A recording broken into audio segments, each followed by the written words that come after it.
ஆண்டவரும் அருமை இரட்சகருமாகிய இயேசுவின் நாமத்தினாலே உங்கள் யாவருக்கும் அன்பின் வாழ்த்துக்களை தெரிவித்துக் கொள்கிறேன். கடந்த சில நாட்களாய் முழங்கால் படியிட்டு ஜெபித்தவர்களை நாம் இந்த காலை மண்ணால தியானித்துக் கொண்டு வருகிறோம்.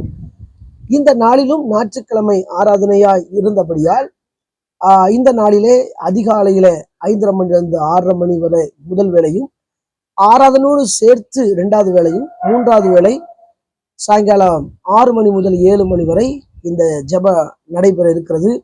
ஒவ்வொரு நாள் ஜெபத்திலும் இயேசுவுக்கு முன்பதாக முழங்கால் படியிட்ட சிலரை நாம் தியானித்துக் கொண்டு வருகிறோம்.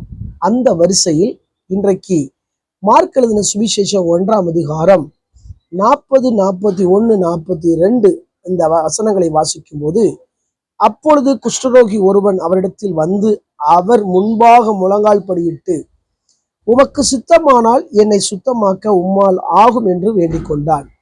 இயேசு மனதுருகி கையை நீட்டி அவனை தொட்டு, எனக்கு சுத்தம் உண்டு, சுத்தமாக என்றார். இப்படி அவர் சொன்ன உடனே குஷ்டரோகம் அவனை விட்டு நீங்கிற்று, அவன் சுத்தமானான். எனக்கு பிரியமான கர்த்தருடைய பிள்ளைகளே, அன்பார்ந்த தேவ ஊழியர்களே, அருமையான நண்பர்களே, இயேசு கிறிஸ்து கலிலேயா நாடெங்கும் அங்கு இருக்கிற ஜெப ஆலயங்களிலே அவர் பிரசங்கித்துக் கொண்டும் பிசாசுகளை துரத்தி கொண்டும் இருந்தார்.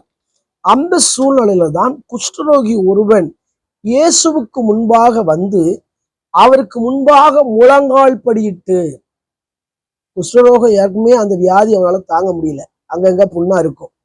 பழைய ஏற்பாட்டு நாட்களில குஷ்டரோகியில் பாளையத்துக்கு புறம்பாக இருக்க வேண்டும், அவர்கள் ஜனத்தோடு ஜனமா இருக்கக்கூடாது என்கின்ற கட்டளை இருந்தது. ஆகவே எங்கேயாவது ஒரு இடத்துக்கு வெளியே தான் அவங்க இருப்பாங்க. அவங்க யூஸ் பண்ற காரியங்களெல்லாம் யாரும் யூஸ் பண்ண மாட்டாங்க. இந்த குஷ்டரோகி இயேசுவுக்கு முன்பதாக முழங்கால் படியிட்டு பார்க்கிறோம். அவனுடைய சரீர வேதனையை கூட பொருட்படுத்தாமல் இயேசுநாதர் முன்பதாக முழங்கால் படியிட்டார். இது எதை குறிக்கிறது கேட்டால் தாழ்மையை குறிக்கிறது. இயேசுவுக்கு முன்பதாக நம் சரீரத்தில் என்ன பிரச்சனை இருந்தாலும் சரி, அவருக்கு முன்பாக தாழ்மைப்படணும். அப்பதான் நம்முடைய வாழ்க்கையில ஆண்டவர் அற்புதங்களை செய்வார். இந்த குஷ்டரோகி இயேசுவுக்கு முன்பதாக முழங்கால் படியிட்டு சொல்கிறான், உமக்கு சித்தமானால் என்னை சுத்தமாக்க உம்மால் ஆகும். அவனுக்குள்ளாக ஒரு விசுவாசம், தன்னுடைய குஷ்டரோகம் வியாதி மாறும் என்ற ஒரு விசுவாசம். அதை ரிக்வெஸ்டா இயேசுநாதர் கேட்கும் போது இயேசுநாதர் கையை நீட்டி அவனை தொடுகிறார். தொட்ட உடனே சுத்தமாகிறார்.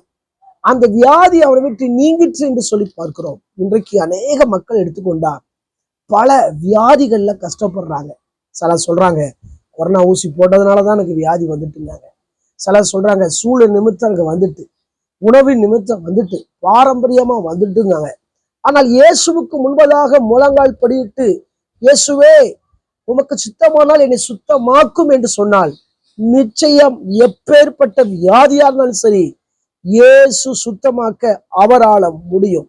வேதம் சொல்லியிருக்கிறது, நான் ஆரோக்கிய வர பண்ணுவேன் என்று சொல்லியிருக்கிறார். வேதத்துல அநேக மக்கள் இயேசுவிடம் வந்து பணிந்த உடனேயே ஆண்டவர் அற்புதம் செய்திருக்கிறார். இன்றைக்கு உங்க சரீரத்துல பலவிதமான வியாதிகளோடு கஷ்டப்பட்டு கொண்டு இருக்கிறீங்களோ, வேதம் சொல்கிறதுக்கு நானே பரிகாரியான கர்த்தர், அவர்தான் நமக்கு சிறந்த மருத்துவராக இருக்கிறார். மருத்துவர்கள் அந்த வியாதியை அரெஸ்ட் பண்ணுவதற்காக மெடிசனை கொடுப்பாங்க, மாத்திரை கொடுப்பாங்க. ஆனா வியாதி தான், வியாதி முழுவதும் மாறாது. ஆனால் இயேசு கிறிஸ்து அப்படி அல்ல. அவருக்கு முன்பதாக முழங்கால் படிவிட்டு இயேசுவே என்னை சுத்தமாக்கும் என்று சொன்னால் அது எப்பேற்பட்ட வியாதி இருந்தாலும் சரி இயேசு அற்புதம் செய்வார். இன்றைக்கும் அற்புதம் செய்கிறவராய் இருக்கிறார். வேதம் சொல்கிறது, அவர் அற்புதங்களை செய்கிறவராய் எங்கும் சுற்றி திரிந்தார். நம்முடைய ஆண்டவர் அற்புதம் செய்வதிலே வல்லவர். உங்க சரீரத்துல எப்பேற்பட்ட வியாதியா இருந்தாலும் சரி, நீங்க இந்த கடைசி ஜெபத்தோடு இணைந்து ஜெபிங்க, எல்லா வியாதிகளும் மாறும்.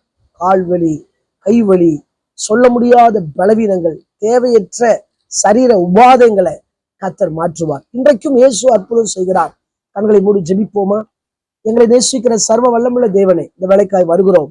இப்பொழுதும் சரீர பலவீனத்தோடு ஏதாவது வியாதியோடு இருப்பார்கள், நான் இந்த ஜெபத்தோடு இணைந்து ஜெபித்துக் கொண்டிருக்கிற இவர்களுடைய வியாதிகள் நீங்கட்டும். நான் ஆரோக்கிய வரப்பண்ணுவேன் என்று சொன்னீங்களே ஆண்டவரே, உடைய காயப்பட்ட தழும்புகளினால் இவர்களை சுத்தமாக்குவே ஜெபிக்கிறேன். மருத்துவர்கள் என்ன காரியம் சொல்லியிருந்தாலும் நீர் ஒரு அற்புதம் செய்து உங்க வாழ்க்கையில வியாதி இல்லாத சரீரமை கர்த்தர் மாற்றுவீராக. இன்றைக்கும் அற்புதங்களை செய்கிறீர்.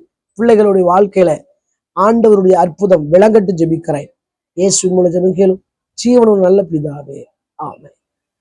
அனுச்சித்தமானால் மீண்டும் நாளை காலை புதிய காலை நான் செய்து சந்திக்கிறோம். அதுவரை தேவ கிருபை தாங்குவதாக. ஆமென்.